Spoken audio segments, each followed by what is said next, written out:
almost a week after the election. Some have celebrated while others have cried. Either way, what do 4 more years mean for housing? Well, let's take a positive look at it first. We like to stay positive here, so let's start there. Well, for starters, mortgage interest deduction was a hot topic. Romney had talked about capping the amount you could write off, while the president was mum on the issue.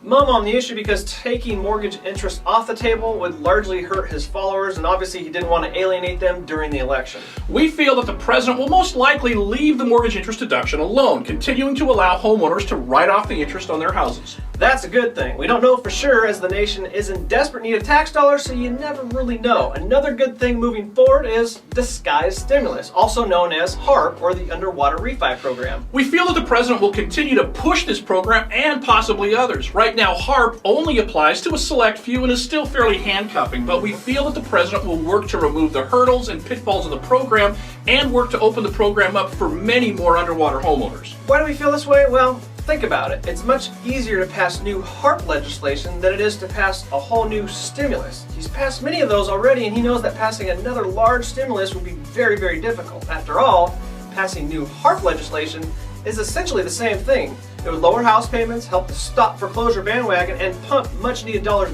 back into the economy. So for that reason, we'll feel the president will work to streamline and open the underwater refi programs. Now, so what about the negatives? And we know we're missing a lot here, but it's only a 4-minute show, so we're just hitting highlights.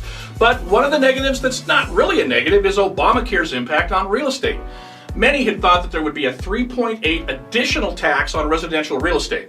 We were originally concerned about this, but the details came out and we quickly figured out that it wouldn't really affect the average transaction. The long and the short of it is simply this. As long as you don't make over $200,000 individually or $250,000 as a married couple and don't make over $500,000 on the sale of your home, you're pretty much good. Pretty much good, so it won't affect the average transaction that you and I deal with. However, investors, second home sales, and commercial transactions, they'll be impacted.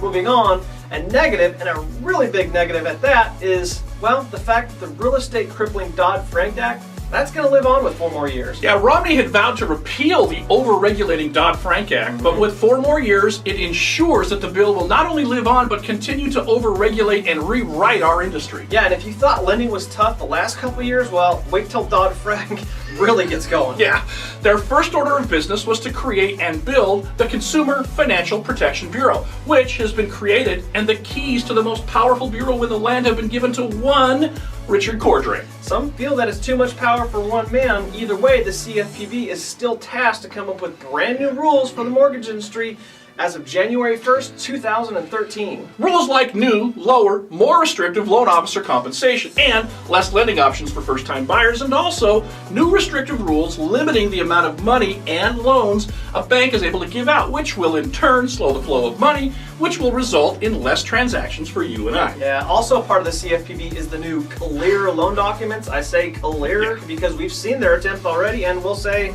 well, I'll say this. It's clear to me that the CFPB has very little understanding on how our business is ran, which really scares me. I don't know about you, but I don't want some grad student that's never owned a home and never had a mortgage rewriting the rules and regulation that you and I live by. But with 4 more years, that's exactly what we'll get. We asked for more government involvement, and quite frankly, we're going to get it. Now, one of the most interesting things that came up during the campaign was the shared appreciation loan modification, which simply means that the lender writes down your mortgage, then you agree to share the future appreciation with the lender due to their good faith gesture in writing down your mortgage. Now, we love this. We called for this, and we'd love to see it come to fruition. However, that may have been just more political pandering during the election. After all, that makes way too much sense for the White House, and their responses are typically quite a bit more convoluted and cumbersome. But think about it for a second. If a bank's willing to short sell a house and take a loss on that house for a new homeowner, then why not take a similar loss for the current homeowner? Yeah, and actually the write-down would be quite a bit less because you're removing the cost of selling. It's just a simple write-down. Now, we personally feel that this is a great option moving forward, but we have yet to see any indication from the White House that this will happen anytime soon. So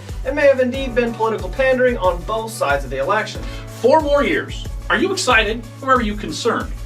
I'm actually kind of both. Anyways, what did you like or dislike, and what did we miss? Let everyone know down below so we all can be in the know, and we'll see you guys next week.